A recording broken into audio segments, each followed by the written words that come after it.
2 കോടി മാത്രമല്ല അതിൽ പരം 66 ആളുകൾക്ക് 25 ലക്ഷത്തോളം രൂപ വെച്ച് കൊടുത്ത് ഏകദേശം 20.4 കോടി രൂപയുടെ അഴിമതിയാണ് നമ്മളുടെ ശ്രദ്ധയിൽപ്പെട്ടിട്ടുള്ളത്. നിങ്ങളെടുത്ത് പരിശോധിക്കൂ. ഇവിടെ പറഞ്ഞു 16.5 കോടിയുടെ ഒരു കണക്ക് ഇവിടെ അധ്യക്ഷനും സ്വാഗത പ്രാസംഗികരും ഇവിടെ പറഞ്ഞു.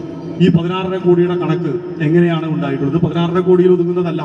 ഇത് വെളിച്ചത്ത് വന്നത് ആദ്യം 2 കോടിയുടെ ഒരു കണക്ക് വെളിച്ചത്ത് വന്നപ്പോൾ അതിന്റെ പുറകെ ചെറിയ ഒരു അന്വേഷണം നടത്തിയപ്പോൾ മാത്രമാണ് 16.5 കോടിയുടെ കണക്ക് പുറത്തു വന്നിട്ടുള്ളത്. ഇനിയും തെളിയാനായിട്ട് ഒട്ടനവധിയായിട്ടുള്ള കോടികളുണ്ട് എന്ന് നമ്മൾ മനസ്സിലാക്കേണ്ടതുണ്ട്.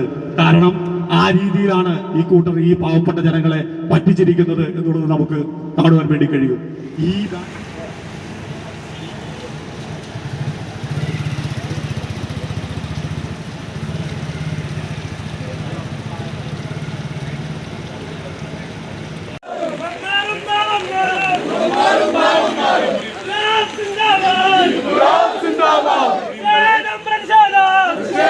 ഇത്തരത്തിൽ തെറ്റിദ്ധരിപ്പിക്കുക മാത്രമല്ല ചെയ്തിട്ടുള്ളത്, ഒരു വ്യക്തിക്ക് തന്നെയാണ് ഈ ബാങ്കിൽ നിന്ന് കോടിക്കണക്കിന് രൂപ കൊടുത്തിരിക്കുന്നത് എന്ന് നമുക്ക് കാണുവാൻ വേണ്ടി കഴിയും. പലരുടെ പേരിലായി ആധാരം കാണിച്ചുകൊണ്ട് ആ ആധാരത്തിനാണ് ഇവിടെ നിന്ന് ലോൺ കൊടുത്തിട്ടുള്ളത്.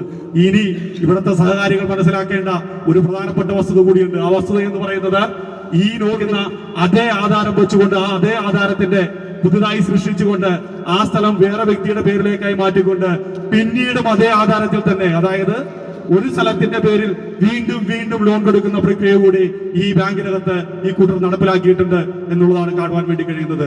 ഒരു സ്ഥലത്തിന് ആ സ്ഥലത്തിന്റെ അധിക വില തന്നെ ലോണായി നൽകുന്നു. വീണ്ടും ആ ആധാരം എടുത്ത് പുറത്തു കൊടുത്തിട്ട് ആ ആധാരം വീണ്ടും സൃഷ്ടിച്ചുകൊണ്ട് അതേ സ്ഥലം തന്നെ അതേ ബാങ്കിൽ തന്നെ വീണ്ടും പണയം വെച്ചുകൊണ്ട് വീണ്ടും ലക്ഷക്കണക്കിന് രൂപ ആ ബാങ്കിൽ നിന്ന് ആ സ്ഥലത്തിന്റെ പേരിൽ ലോൺ കൊടുക്കുന്നു. എത്രത്തോളം കള്ളത്തരമാണ് ഈ കൂട്ടർ ഇവിടെ കാണിച്ചുകൊണ്ടിരിക്കുന്നത് എന്ന് നിങ്ങൾ നോക്കൂ.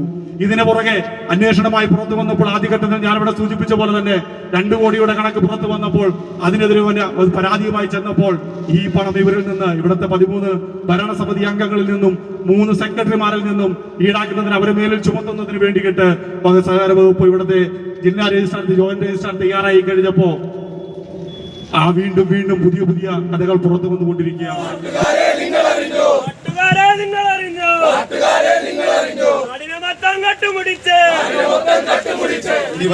24 കോടിയോളം രൂപ കട്ടുമുടിച്ച ഈ ഭരണസമിതിക്കെതിരെയാണ്.